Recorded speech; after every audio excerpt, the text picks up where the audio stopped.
Igbo telling time. Kedụgasị ihe ndị Igbo ji amata oge n'oge gboo? Ihe ndị Igbo ji amatasị oge n'oge gboo ehika na-akpọpụta ụfọdụ dịka ịnyịnyo, ya bụ shadow.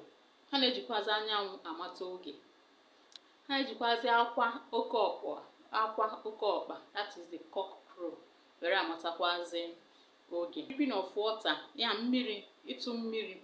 Nke anụnwa ha na-agbanye mmiri n'ọba maọbụ na ite, debe ya, werekwa ọzọ ọba ọzọ tii n'okpuru ya, abịa mepee obere ohere na ike ọba ahụ. Mmiri ahụ a na-atụ pọm pọm pọm, ngwa egwu Igbo dịka ikoro. Nke anụnwa ha na-eji amata oge ahịa ji emepe na oge ahịa ji emechi.